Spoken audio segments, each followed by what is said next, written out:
Napoleon Hill America के सबसे मशहूर लेखक होने के साथ साथ महान दार्शनिक, विचारक, मनोवैज्ञानिक और पत्रकार थे। उन्होंने अपनी महान सोच और विचार से सफलता एवं पर्सनल डेवलपमेंट पर कई किताबें लिखीं। उनकी सबसे प्रसिद्ध किताब थिंक एवं ग्रो रिच है। यह किताब उनकी सबसे ज्यादा बिकने वाली किताबों में भी शुमार है। अमीर बनने के लिए उन्होंने कई नियम लिखे हैं।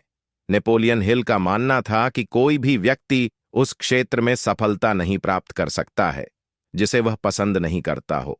इसके साथ ही वे यह भी कहते थे कि कोई भी व्यक्ति तब तक नहीं डरता है जब तक कि वो अपने दिमाग से हार ना मान ले। उन्होंने अपने विचारों से हमेशा लोगों को यह शिक्षा देने की कोशिश की है कि किसी भी चीज को करने के लिए वक्त का इंतजार मत करिए, क्योंकि सही समय कभी नहीं आता है।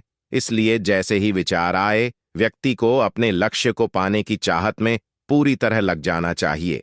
अब जानते हैं पैसे को 50 गुना करने के 7 तरीके। मित्रों, मैं 100% कह सकता हूं, यदि आपने ये वीडियो आज पूरी देख ली तो आपको जिंदगी में इतनी मशक्कत नहीं करनी पड़ेगी जितनी आपको पहले पैसे कमाने में लगती थी। चलिए शुरू करते हैं। Live by your means. हम सब ने यह लाइन कई बार सुनी होगी। Money doesn't buy happiness. मतलब कि पैसा हमें खुश नहीं रख सकता। अब कोई ज्यादा पैसों से खुश हो या ना हो, बट ये बात सच है कि कम पैसों में हम हमेशा दुखी ही रहते हैं, कई परेशानियों का सामना करते हैं और हम पूरी लाइफ स्ट्रगल करते ही रह जाते हैं। और सिर्फ एक सिंपल रूल जो है, लिव बाय योर मीन्स, यानी आपके पास जितना है हमेशा उससे कम खर्चा करो। अगर इस सिंपल रूल को आप अपनी लाइफ में ऐड कर लो तो यह आपकी पूरी फाइनेंशियल लाइफ चेंज कर सकता है। नंबर 2, पे yourself first.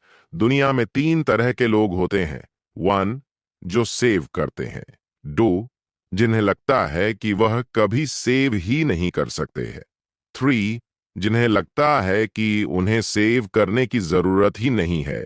But author Morgan Housel अपनी book the psychology of money में बताते हैं कि वेल्थ को बिल्ड करने में यह ज्यादा मैटर नहीं करता है कि आपकी इनकम कितनी है या आपके इन्वेस्टमेंट से आपको कितना रिटर्न्स मिल रहा है, बल्कि जो चीज सबसे ज्यादा मैटर करती है वह है कि आप कितना पैसा सेव कर रहे हो, यानी सेविंग्स।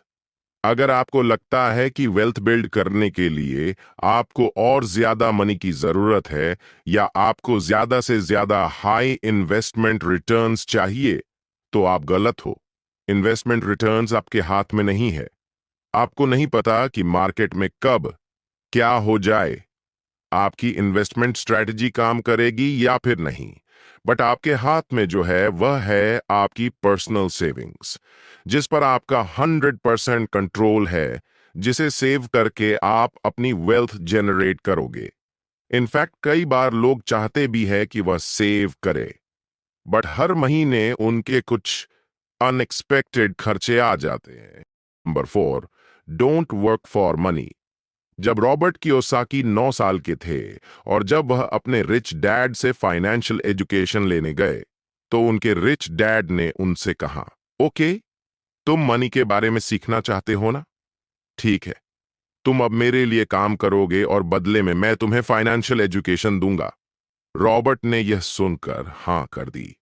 रॉबर्ट हर वीक जाकर एक शॉप में साफ सफाई का काम करते थे, जिस शॉप को उनके रिच फादर ओन करते थे। बहुत टाइम बीत गया, वह काम करते गए, बट उनके रिच डैड ने उन्हें कुछ नहीं सिखाया और रॉबर्ट एक दिन गुस्से में अपने रिच डैड के पास गए और कहने लगे, मैं आपसे सीखने आया था कि रिच कैसे बनना है और मैं इतने टाइम से सिर्फ काम ही करे जा रहा हूं। आपने मुझे कुछ पे भी नहीं किया जिससे मैं एटलीस्ट कोई कॉमिक बुक ही खरीद लूं। उनके रिच डैड ने स्माइल करके कहा, यही है तुम्हारा पहला लेसन। जिस मोमेंट मैं तुम्हें तुम्हारे टाइम के बदले पे करने लग जाऊंगा तो तुम एक एम्प्लॉई की तरह सोचने लग जाओगे। और अमीर लोग कभी पैसों के लिए काम नहीं करते, वह बस सीखते हैं और पैसा उनके लिए काम करता है।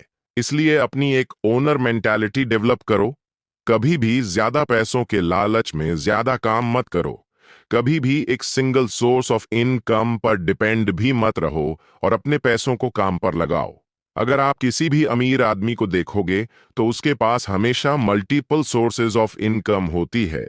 उसके पास कई सारे एसेट्स होते हैं जहां से उसे पैसा मिलता रहता है। और एक गरीब इंसान के पास हमेशा एक ही सोर्स ऑफ